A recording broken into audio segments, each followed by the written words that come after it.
വലിയ ഡ്രസ്ഡപ്പായി ഒന്നും തന്നെ വരാത്ത ഒരാളായിരുന്നു. എപ്പോഴും എനിക്ക് തോന്നുന്നു സുരേഷ് ഏട്ടനൊന്ന് സ്റ്റാർ സിംഗറിൽ വന്ന് കാണുകയും കേൾക്കുകയും അതോടുകൂടി സുരേഷ് ഏട്ടൻ അമൃത അങ്ങ് ഏറ്റെടുക്കുകയായിരുന്നു. അതിന് ശേഷമുള്ളൊരു ജീവിതം. സുരേഷ് ഏട്ടൻ എന്ന് പറയുമ്പം എന്താണ് ശരിക്കും അമൃതയുടെ മനസ്സിലേക്ക് വരുന്നൊരു കാര്യം? എനിക്ക് എൻ്റെ ലൈഫിലേക്ക് സുരേഷ് അങ്കിൾ എന്ന് പറയുന്ന വ്യക്തി വരുന്ന പാട്ട് ഈ മൗനമയാണ്. ഈ പാട്ട് ഐഡിയ സ്റ്റാർ സിംഗറിൽ ഞാൻ പാടിയപ്പോൾ പാട്ടിന് എനിക്ക് നല്ല മാർക്ക് കിട്ടിയിട്ടുണ്ടായിരുന്നു, പക്ഷേ കോസ്റ്റ്യൂംസിന് ഭയങ്കര മാർക്ക് കുറവായിരുന്നു. അപ്പോൾ ഒരു സമയത്തെന്ന് പറഞ്ഞാൽ ഓരോ ഷെഡ്യൂളിലും 4-5 പെർഫോമൻസസ് വെച്ച് പോവാണ്. അപ്പോൾ നമുക്ക് ആ സമയത്ത് ഒരു പോയിന്റ് കഴിയുമ്പോൾ എഫോർഡ് ചെയ്യാൻ പറ്റാത്ത രീതിയിലാണ്, കാരണം അത്രയും ഇമ്പോർട്ടൻ്റ് ആണ് ഔട്ട്ഫിറ്റ്സും കാര്യങ്ങളൊക്കെ. അപ്പോൾ അങ്കിള് ഏഷ്യാനെറ്റിലേക്ക് വിളിച്ചിട്ട് അങ്കിള് പറഞ്ഞു, അങ്കിളും ആൻറ്റിയും വീട്ടിലേക്ക് വിളിച്ചു, എന്നെയും അച്ഛയും അമ്മയും എല്ലാവരും വീട്ടിലേക്ക് വിളിച്ചു. എന്നിട്ട് അങ്കിൾ എൻ്റെ അടുത്ത് പറഞ്ഞു, നിനക്ക് ഔട്ട്ഫിറ്റിൻ്റെ പേരിൽ ഞാൻ മാർക്ക് കുറയാൻ പാടില്ല, ഇത് മൊത്തം അങ്കിൾ നോക്കിക്കോളാന്ന് പറഞ്ഞു. അങ്ങനെ അവിടെ നിന്ന് അവസാനം വരെ അങ്കിളാണ് എൻ്റെ സ്പോൺസറായിരുന്നത്, ഒഫീഷ്യൽ. പക്ഷേ അതിനേക്കാൾ ഉപരി എനിക്ക് അങ്കിൾ എന്ന് പറയുമ്പോൾ എനിക്കൊരു അച്ഛൻ സ്ഥാനമാണ് സുരേഷ് അങ്കിളും ആൻറ്റിയും ഫാമിലിയും. അങ്കിള് ഒരിക്കലും സ്വന്തമല്ല എന്ന് തോന്നുന്ന രീതിയിലല്ല എൻ്റെ അടുത്ത് അതായത് ഒരു സഹായിക്കുക അങ്ങനെ ഒരു ഇതല്ലായിരുന്നു. അത് എൻ്റെ എനിക്ക് തോന്നുന്നു അങ്കിൾ എല്ലാ കാര്യത്തിലും എല്ലാവരോടും അങ്ങനെ തന്നെയാണ്. എൻ്റെ എന്ന് പറഞ്ഞ് ചേർത്ത് നിർത്തിയിട്ടാണ് അങ്കിൾ എല്ലാ കാര്യങ്ങളും ചെയ്യാറുള്ളൂ.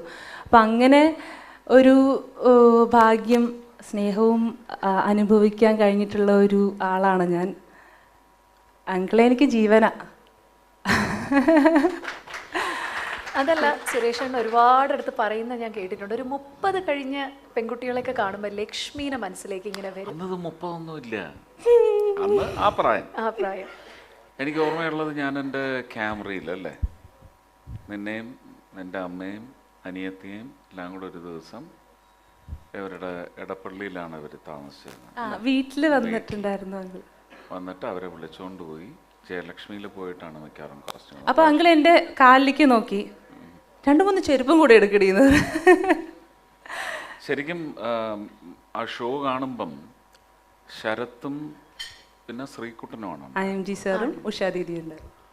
അപ്പോൾ അവർ ഇരുന്ന് പറഞ്ഞത് എന്താ നമ്മളെ ഡ്രസ്സിലൊക്കെ ഒന്ന് ശ്രദ്ധിക്കുക. അപ്പോൾ ഇത് പാടി നടന്നു വരുന്ന സമയത്ത് എനിക്ക് തോന്നി, ഇത് എന്തോന്ന് കാല് ഭയങ്കര എന്താണ് അതിന് സ്യൂട്ട് ചെയ്യണ്ടേ. അപ്പോൾ എന്ത് ബുദ്ധിമുട്ടുണ്ടെങ്കിലും ആ പണിക്ക് ഇറങ്ങിക്കഴിഞ്ഞാൽ പിന്നെ അതിന് വേണ്ടി മരിച്ച് ജീവിക്കണം. അപ്പോൾ അങ്ങനെ ഞാൻ ശരത്തിനെ വിളിച്ചിട്ടാണ് നമ്പർ എടുക്കുന്നത്. ശരത്ത് അമൃതയുടെ അച്ഛൻ്റെ നമ്പറാണ് തന്നത്. ഒരു ഭയങ്കര ഫേമസ് ഫ്ലോട്ടിസ്റ്റാണ് അല്ലേ. അപ്പോൾ അതുകൊണ്ട് ശരത്തിന് അറിയായിരുന്നു. ശരത്തിന് നമ്പർ തന്നു. അങ്ങനെയാണ് വിളിച്ച് വരാൻ പറഞ്ഞതും വീട്ടിൽ വന്നു. പിന്നെ വീട്ടിൽ ഞാനില്ലാത്തപ്പോഴും എനിക്ക് ആക്ച്വലി അതായത് ക്ലാസിക്കൽ റൗണ്ടിന് അങ്കിള് ആൻറ്റിയുടെ സ്വന്തം മാലയൊക്കെ ഊരി എന്നെ ഇടിപ്പിച്ച് വിട്ടിട്ടൊക്കെ ഉണ്ട്.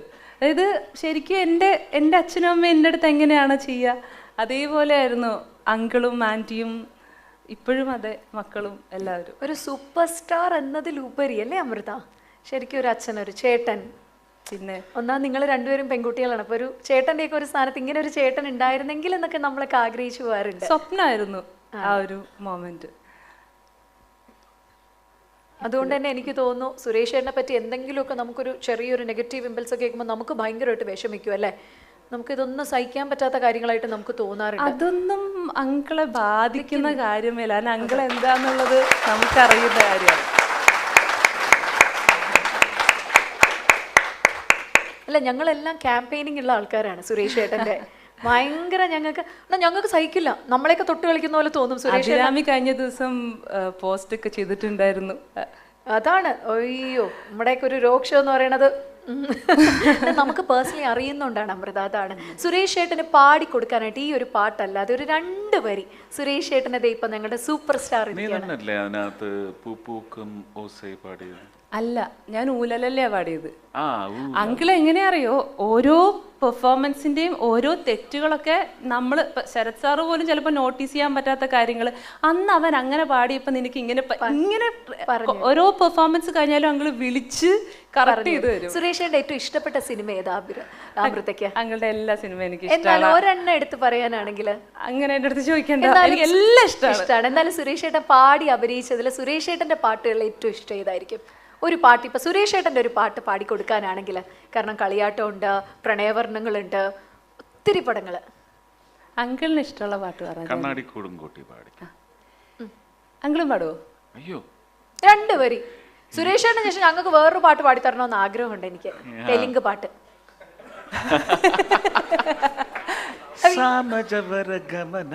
അതാണോ? കണ്ണാടിക്കൂടും കൂട്ടി കണ്ണെഴുതി പൊട്ടും കൊത്തി കാവളം പൈങ്കിളി വായോ കുഞ്ഞാറ്റ പെണ്ണിനൊടുക്കാൻ കുടമുള്ള കോടിയുമായി കൂകിയും കുറുകിയും വായോ. അങ്കിള് പാടല്ലേ?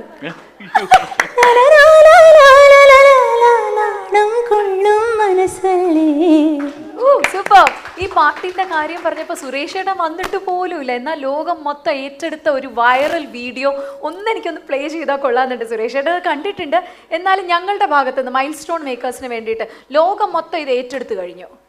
പ്ലീസ്.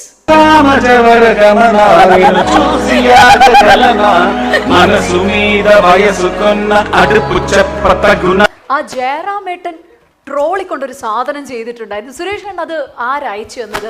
ആരെങ്കിലും പറഞ്ഞറിയായിരുന്നു? അതോ ജയറാമേട്ടൻ തന്നെ അത് അയച്ചു തന്നോ? ജയറാമിന് ആ പാട്ട് കാളിദാസനാണ് ഇട്ട് കേൾപ്പിക്കുന്നത്, വീഡിയോ കാണിച്ചു കൊടുത്തു. ഓക്കെ. അപ്പോൾ പിറ്റേ ദിവസം അവൻ കാളിയെടുത്ത് ചോദിച്ചു, നമുക്കിത് ചെയ്താലോ?